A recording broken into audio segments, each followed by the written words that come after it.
La enseñanza en la iglesia es un mandamiento para los cristianos. Los varones se deben ocupar de la lectura, la exhortación y la enseñanza, dice Pablo a Timoteo en el capítulo 4, versículo 13 de su primera carta. El hermano Oscar Arias nos presenta una serie de 15 estudios sobre la predicación en la iglesia y cómo prepararse para este gran desafío. Acompáñenos en esta serie de podcast de Un Cafecito con la Biblia. Hermanos, tengan todos muy buenas noches. La paz del Señor sea con ustedes. Muy agradecido por tener aquí su presencia. Me anima, me motiva mucho el hecho de yo estar presentando estas lecciones para el beneficio suyo. Bueno, esto es un curso de formación para hombres, son clases muy sencillas. Espero que les esté sirviendo, que sean útiles para cada uno de ustedes.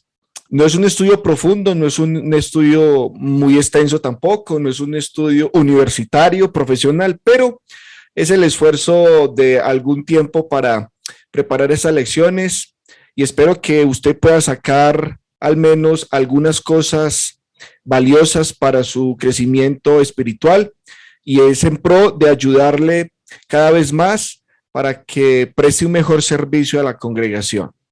Sigamos teniendo en cuenta, hermanos, el texto base sobre el cual estamos desarrollando estas clases. 2 Timoteo capítulo 2, versículo 2 dice: lo que has oído de mí ante muchos testigos, esto encarga a hombres fieles que sean idóneos para enseñar también a otros. Recordemos que la primera clase fue una clase introductoria, las otras, la segunda y la tercera, estuvimos estudiando acerca de estos dos requisitos, fieles e idóneos.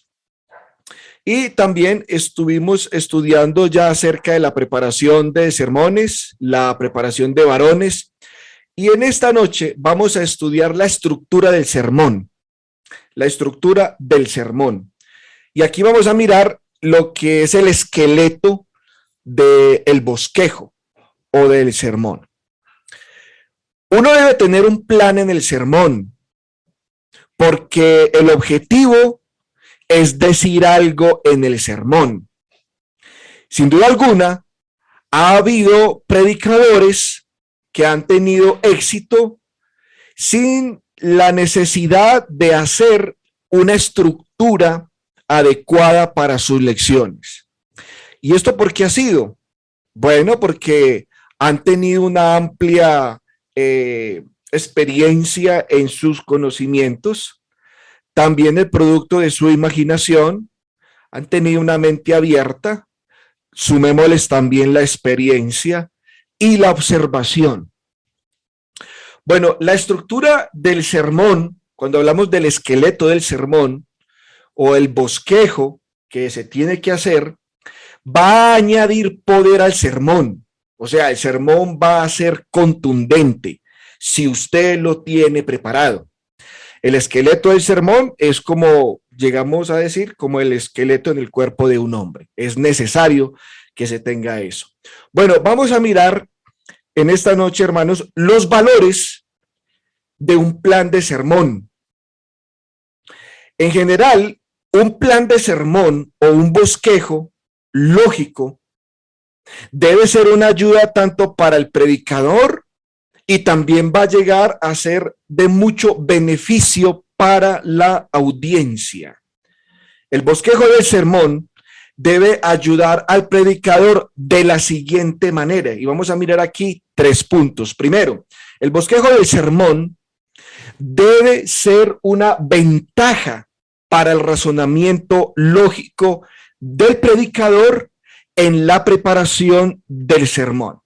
O sea, pues, debe ser capaz de analizar el tema y luego resolver los detalles en patrones de arreglos efectivos. Además, el predicador debe encontrar el plan como una ventaja al relacionar los materiales del sermón que van a apoyar el tema. Por eso, en las clases pasadas, yo les hice el énfasis de la necesidad de los predicadores con tiempo deben planear, organizar sus sermones. Por eso el bosquejo va a ser una ventaja porque va a tener tiempo también de planear las ayudas relacionadas, los materiales en relación. Bueno, todo eso va a ayudar al tema que se va a desarrollar.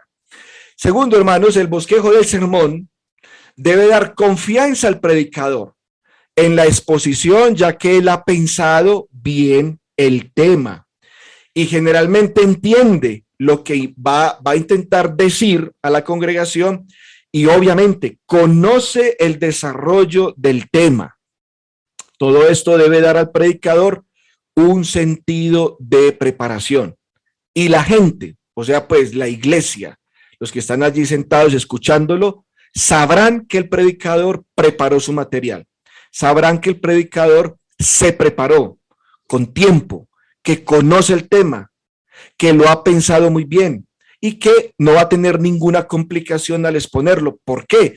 Porque va a tener confianza al predicarlo. Entonces se requiere tiempo para prepararlo. No el sábado por la noche a predicar el domingo, porque ahí sí va a ser como muy complicado. Y el tercer punto, hermanos, es que el bosquejo del sermón será una ayuda definitiva para el predicador en la presentación del sermón. Y es que el bosquejo debería ayudarlo a permanecer en el tema, o sea, va a seguir usted una línea, no se va a desviar, como les he venido diciendo, como nos ha pasado a algunos de nosotros, que empezamos con un tema y terminamos hablando de otro tema. El bosquejo le va a ayudar a que usted permanezca ahí, en esa línea, en ese propósito, en el tema. Le va a ayudar a recordar qué decir y le va a ayudar a recordar cómo decirlo, cómo predicarlo. Entonces, el plan debe ayudar al predicador a mantener entonces contacto visual con la audiencia y debe ayudar a que la presentación sea entonces animada y entusiasta. Para eso entonces es el bosquejo. Si usted no ha estudiado el bosquejo, si usted no se ha preparado, si no conoce bien el tema, entonces lo que vamos a hacer es a leer las notas y se va a perder el contacto visual con la congregación. Y eso va a resultar en un inconveniente, porque quizás el sermón no vaya a llegar de una manera contundente. Entonces, una de las razones por las que a algunos predicadores les resulta tan difícil hablar de una manera espontánea, abierta, es que no han organizado bien sus sermones. Así que a eso tenemos que colocarle mucho cuidado. El plan del sermón puede ser una verdadera ayuda. ¿Para qué? Para que el oyente perciba, acepte, interiorice el tema y retenga las ideas que son relevantes, las ideas que son necesarias, las ideas significativas que se están exponiendo en la lección.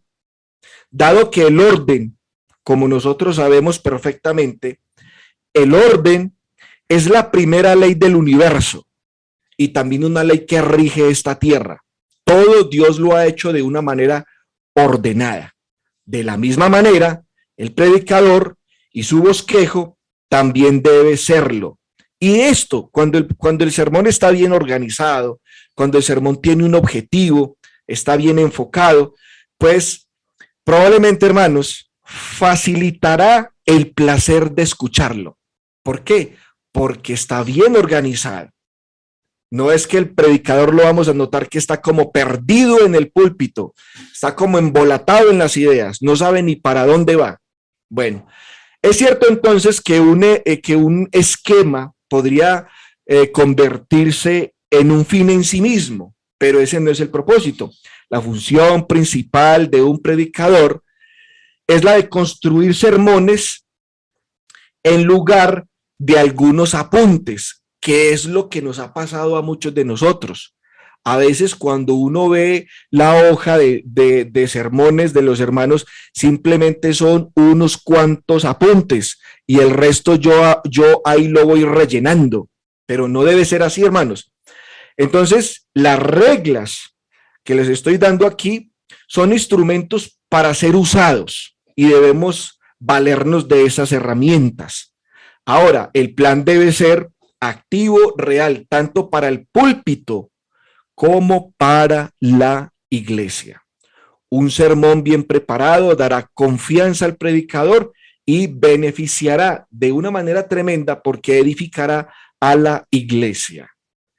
Vamos entonces, y espero que usted esté tomando nota para que tenga en cuenta cómo es que se hace un bosquejo, ¿no? Cómo es que se hace un sermón. Y vamos a mirar entonces el esqueleto. En la próxima clase, pues ya vamos a meterle carne al esqueleto, o sea, carne al bosquejo.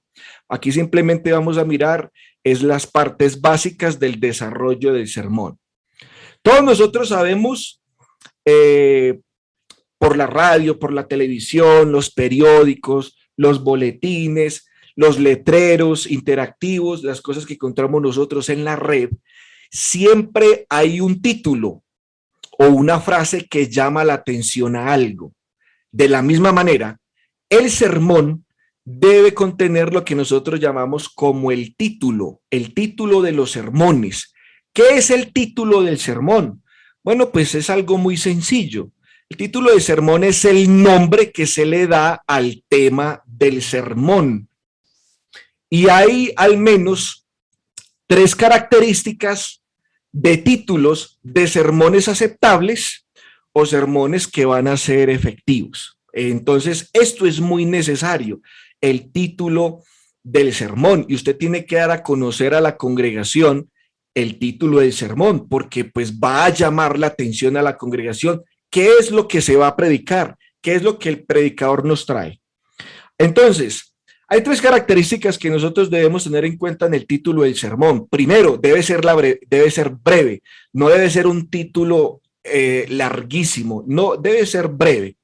Debe ser importante, debe tener relevancia y debe tener o debe incitar a la provocación. O sea, el título debe ser provocativo, debe ser llamativo, pero no al punto de ser sensacionalista o presumido. Tenga entonces en cuenta usted, hermano, estas 3 características. El título debe ser corto, debe ser importante y debe llamar la atención. Si usted cree que esto no es así, mire la publicidad hoy en día que se hace en la televisión, en los periódicos, los encabezados de las noticias, las primicias, las colocan en títulos llamativos, breves pero importantes, que a la gente la invitan a que lea la noticia o a que la mire, ¿sí? A que se interese por ella. Así que el título es ese encabezado que va a llamar la atención a la congregación. Entonces, los títulos deben ser pertinentes al tema. Un ejemplo, podemos nosotros hablar de los requisitos para el matrimonio. Podemos colocar de título, ¿eres apto para estar casado o para estar atado? Es un buen título, va a llamar la atención, es un tema importante y es corto, sencillo. Este es un título bastante interesante para hablar de los requisitos del matrimonio. Ahora, una vez un predicador anunció el título del sermón de la siguiente manera: dando a los cerdos un cuidado permanente. Pero el predicador, después que anunció el título del sermón, empezó a hablar acerca del hijo pródigo renunciando a los cerdos cuando regresó con su padre. Este título, hermanos, es un título engañoso, porque él estaba invitando a un tema en particular. O sea, él estaba diciendo en el título, dándole un cuidado a los cerdos permanentemente, pero terminó hablando de una cosa completamente contraria al título. Entonces, este título de este sermón es engañoso, porque nos introduce al tema, pero a la larga el predicador no resultó hablando del tema. Ahora, algunos predicadores, por ejemplo, colocando aquí otra anotación, han colocado título de este sermón: ningún soltero puede ir al cielo. Claro, es un título llamativo. Y imagínense entonces, todos los solteros acudieron a la congregación porque, hombre, este es un tema interesante. ¿Cómo así que yo como soltero no voy a poder ir al cielo? Entonces estaban esperando que el predicador empezara a hablar acerca del matrimonio, pero resulta que cuando él empezó a desarrollar el tema se trataba de la necesidad de casarse con Cristo.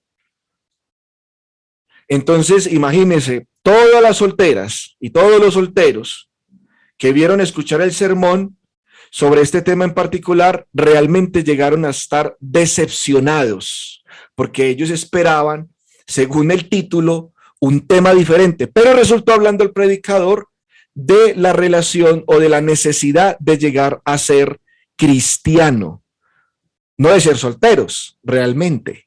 Entonces, estos títulos llegan a ser engañosos. Como les decía ahorita, hermanos, el título de sermón debe estar de acuerdo con el tema que se va a desarrollar. No colocar a la gente en expectativa y después decirles otra cosa. O sea, pues el predicador empieza hablando de un tema y resulta con otro tema. Bueno, entonces, aparte del título, que es bastante importante en el bosquejo o en el armazón de lo que tiene que ver con el sermón, vamos a mirar otro detalle que es el texto. Entonces, estas son varias razones sólidas y deben ser sensatas por las que un sermón debe tener un texto bíblico. Y el énfasis en este capítulo ha sido es que un sermón debe estar basado y debe estar lleno de un así dice el Señor. Ahora, mucho cuidado aquí porque en algunos casos nosotros en vez de colocar un texto, colocamos una anécdota de alguien en particular, un evento o algo que me pasó o algo que le pasó particularmente al predicador. Bueno, eso está bien, pero esa anécdota que se coloca en lugar del texto, después de que se cuente, debe estar basado en las Sagradas Escrituras. Pero recomendación, lo mejor, hermanos, después del título va el texto. El texto debe impresionar al oyente con el noble propósito del predicador, obviamente, de impartirles la enseñanza de la palabra del Señor. No es justo que la iglesia se reúna para escuchar la palabra del Señor y el predicador en su sermón lo que hizo fue contar cuentos, anécdotas, experiencias y menos Biblia. Mucho cuidado con eso. Por supuesto, entonces, el texto, hermanos, debe despertar el interés en el sermón cuando un pasaje específico se lee o se cita. El texto también puede ayudar al predicador a establecer una meta o enfocarse para cada sermón y puede ayudar al oyente a seguir y a recordar el tema. Esto es fundamental. Una selección cuidadosa de los textos de los sermones también puede asegurar una mayor variedad en la predicación. El predicador debe seleccionar con cuidado los textos de los sermones. Y aquí hay varias cosas. El texto que va a respaldar o que sirve de base para todo el sermón debe seleccionarse a la luz de su contexto. Debe ser apropiado entonces al contexto inmediato. ¿Cuál es el contexto inmediato? El contexto inmediato son los versículos antes del texto y los que siguen después del texto. Si usted ha seleccionado, por ejemplo, Efesios capítulo 3, versículos 6 y 7 como texto para un sermón, entonces debe tener en cuenta los versículos antes, o sea, el 1, el 2, el 3, el 4, el 5, y también debe tener en cuenta los versículos después del texto, el 10, el 11, el 12. Generalmente puede leer todo el capítulo para que usted tenga un panorama en el capítulo o en el contexto inmediato, lo relacionado a los textos que usted ha escogido para el sermón. Entonces, además, debe relacionarse con el contexto del libro. También es muy importante tener el contenido del libro o el contexto del libro para mostrar cómo este versículo que yo escogí encaja en el propósito general del libro, de la Biblia, obviamente, en particular en donde se encuentra. Por ejemplo, hermanos, la carta a los Romanos, Pablo en el capítulo 2, en el capítulo 3, en varios versículos, no en muchos, toca un problema que es el problema de los judíos. Pero en el capítulo 9, en el capítulo 10, en el capítulo 11, Pablo aborda ya el problema de lleno. Al principio de la carta, él da algunas pistas de temas en particular. Por eso, hermanos, hay que tener en cuenta también el contexto del libro, cómo se relaciona ese texto con todo el libro. Hay que tener entonces en cuenta el contexto inmediato, el contexto también del libro. Y finalmente, se debe considerar el contexto bíblico general. Bien se ha dicho que cualquier versículo sacado de su contexto se convierte en un pretexto. Entonces, hay que tener mucho cuidado con eso, porque cuando yo selecciono un texto en particular, a veces las aplicaciones y las explicaciones están salidas del contexto, tanto del libro como de toda la Biblia en particular. Otra recomendación con relación al texto es que deben evitarse los textos largos y complicados. El texto largo fácilmente podría cubrir demasiado material para una clase de 40 minutos y dejar la impresión en la congregación de que el sermón va a ser muy largo y muy extenso. Por otro lado, se debe evitar también el uso de los textos abreviados o incompletos. Podríamos, en este caso, si se seleccionan tales versículos, abreviados o incompletos, el predicador se vería entonces forzado a empujar la verdad o a especular mucho en el sermón basado en un texto que está incompleto. ¿Cuál es la recomendación? Que el texto que se va a escoger como base para el sermón debe ajustarse al tema,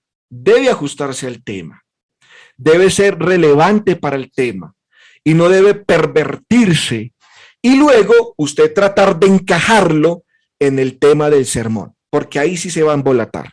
El predicador debería evitar la selección y la aplicación de textos raros. La audiencia puede estar intrigada por el título y por el texto y perder el punto de vista del sermón.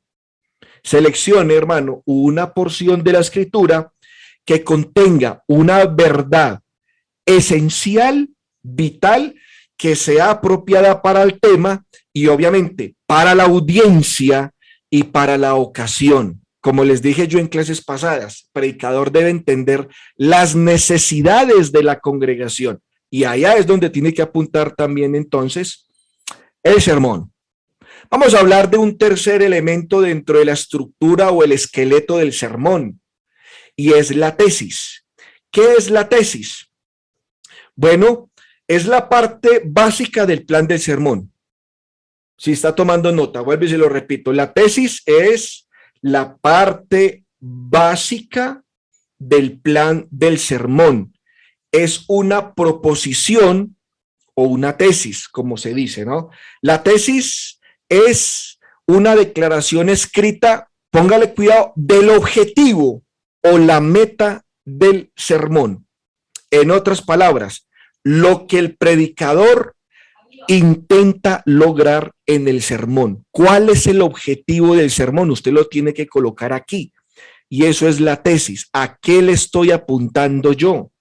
¿Qué pretendo yo con el sermón? Y la tesis es el objetivo del sermón o la meta del sermón. ¿Qué es lo que yo voy a alcanzar con el sermón? Un sermón sin tesis, o sea, un sermón sin objetivo, es obviamente un sermón sin propósito. O sea, mucho se va a hablar, mucho se dijo, pero no entendimos nada. O mucho nos dijo, pero a la verdad, ¿qué fue lo que nos dijo? Entonces, la predicación cantinflesca no es una predicación realmente objetiva. Una diferencia, hermanos, mire, entre un buen discurso y uno mediocre es que el gran sermón tiene un objetivo real y nunca pierde de vista su propósito, mientras que un sermón pobre va a carecer de ambas cualidades. Uno debe trabajar entonces desde los propósitos generales o las tesis específicas.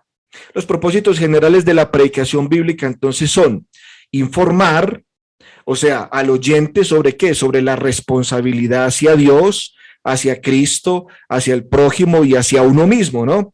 Segundo, convencer al oyente de qué, de la verdad o sobre una posición doctrinal o la veracidad de una obra o el error de una posición religiosa. También se debe tener en cuenta, hermanos, dentro de los propósitos de lo que es el sermón, es estimular al oyente. Estimularlo a que, por ejemplo, a mayor celo, a que se comprometa a la obra, a que demuestre más amor por Dios y por el prójimo. La cuarta es persuadir al oyente, por ejemplo, a que obedezca la voluntad del Señor, como lo dice Santiago 1:22. Pero sed hacedores de la palabra y no tan solamente oidores. Esos son temas de persuasión, ¿no? Para persuadir. Entonces, ¿a qué le estoy yo apuntando al sermón? O sea, ¿cuál es el propósito del sermón? ¿Cuál es el objetivo? Con el texto que yo ya escogí, con el título que ya estoy seleccionando, es informar, convencer a los hermanos, o estimularlos, o persuadirlos. Entonces, la tesis o el objetivo del sermón debe estar escrito de una manera clara y en un lenguaje preciso. La tesis debe ser una oración simple al comienzo del bosquejo del sermón. Esto es muy importante porque aquí con la tesis, lo que usted está haciendo al escribirla es ¿para dónde va usted con el sermón? ¿Cuál es el propósito y cuál es la meta del sermón? La otra es la introducción, la parte número 4 dentro del esqueleto del sermón es la introducción. Entonces, además del título, el texto, la tesis, que es el plan del sermón, se debe incluir una introducción. ¿Por qué la introducción? Porque la introducción, ¿qué va a hacer?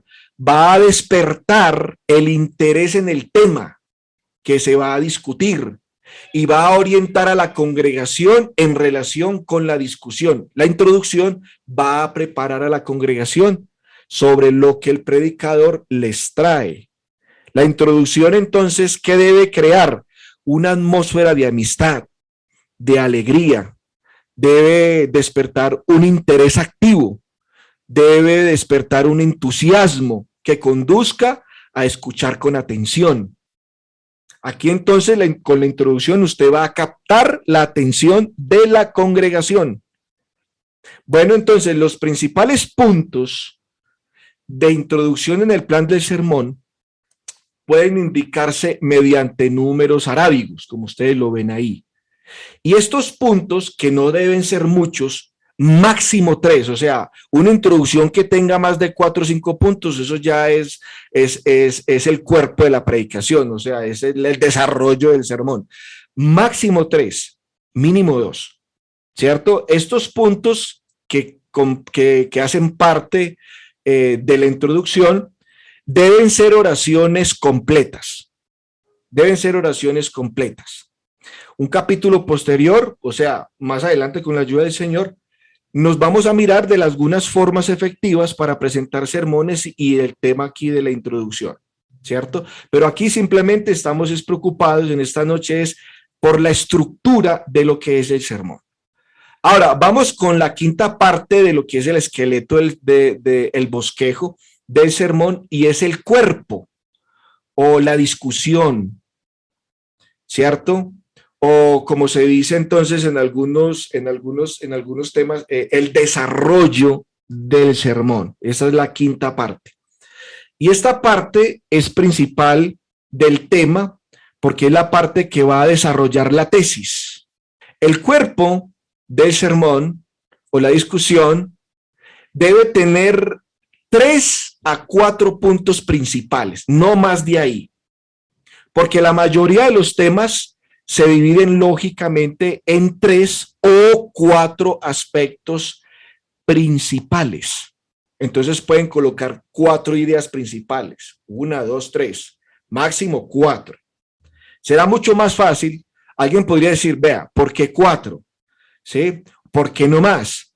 Porque será mucho más fácil para el predicador recordar, hermanos, 3 ideas principales que 14 puntos principales. Y esto debería ayudarlo en la presentación del sermón. Además, la audiencia se acercará más a seguir y a recordar 3 o 4 puntos principales que 16 puntos. Es mejor poquito, pero que la iglesia lo retenga, que una cantidad de información que a la larga la congregación no va a retener absolutamente nada. Dentro entonces del desarrollo o el cuerpo de la discusión, que es lo que se va a desarrollar con la tesis que se va a desarrollar, hermanos, 4 puntos son necesarios, máximo 4. ¿Listo? Ahora, estos puntos deben ser oraciones simples y completas, para que lo tengan en cuenta. Estos puntos principales deben designarse con números romanos, y la simbolización muestra la relación de la parte del plan del sermón completo y la correlación de una parte de las otras partes. O sea, esto tiene que estar conectado para que el predicador no se pierda en la idea. Tenga en cuenta la diferencia en la simbolización de los puntos principales en el desarrollo del sermón y los puntos de introducción. Los puntos de introducción, pues ya sabemos que eran con números arábigos. El desarrollo va con los romanos, con los números romanos. Los puntos de introducción son apenas iguales a las principales divisiones del tema. Esta diferencia de valor se muestra en el plan del sermón por la diferencia en la simbolización. Esto se hace usando números arábigos para puntos de introducción y números romanos para los puntos principales, que es el cuerpo o la discusión del sermón o del tema. Estas divisiones principales de estos puntos generales deben respaldar, hermanos, por referencias bíblicas, deben ser respaldados por referencias bíblicas, deben ser explicaciones de términos bíblicos, historias bíblicas, ilustraciones del tema, hechos, estadísticas o datos actuales que permitirán al predicador aplicar o correlacionar el principio bíblico con las situaciones de la vida actual. Los puntos subordinados que van a resultar, por ejemplo, de A o B o C, de estos puntos principales deben sangrarse, o sea, deben también simbolizarse. ¿Cómo se simbolizan? Con letras minúsculas.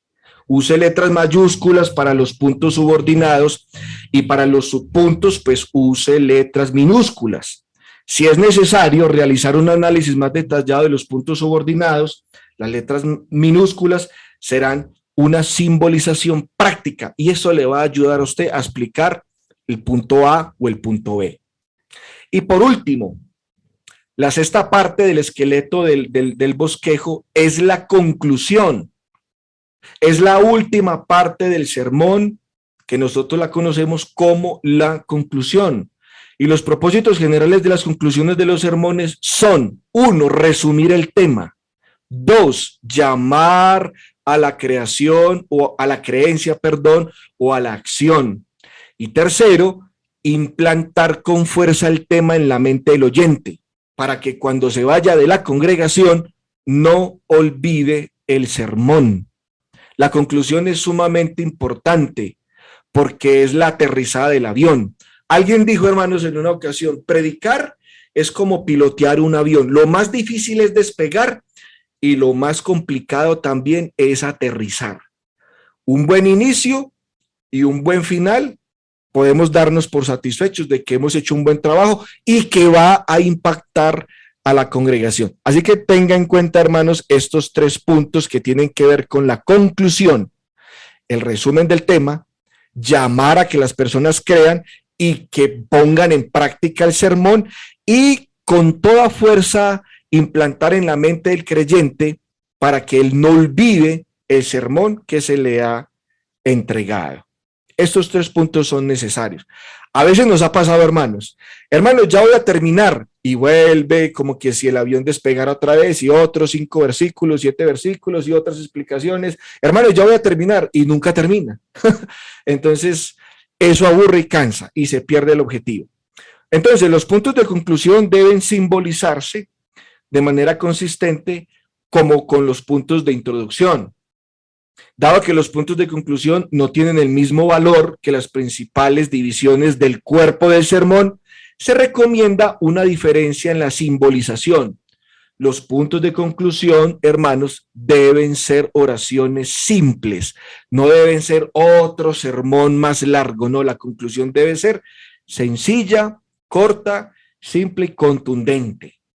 Este capítulo ha enfatizado entonces hasta acá, y espero que haya tomado nota, las 6 partes reconocidas del bosquejo de un sermón. ¿Cuál es la primera entonces? El título del sermón, importantísimo. Segundo, el texto, ¿sí? La tesis, como cuarto.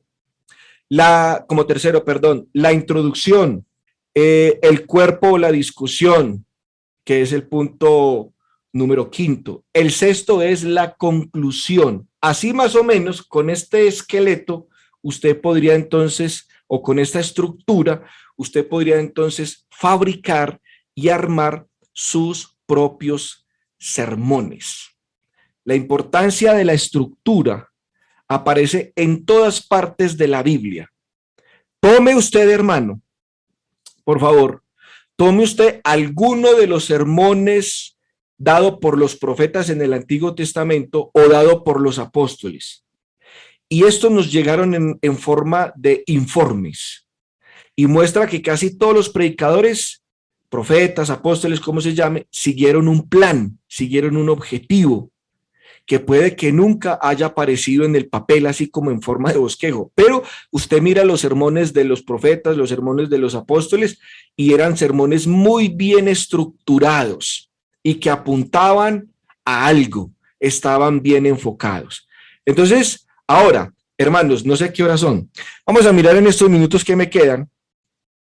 Vamos a mirar de una manera ilustrada la simbolización, la posición, la sangría, la correlación que se ha enfatizado en esta lección hasta acá. Vamos entonces a mirar un sermoncito que tiene que ver, y pongámosle como título, el Espíritu Santo en Efesios. El texto sería, por ejemplo, Efesios capítulo 1, versículo 11 hasta el versículo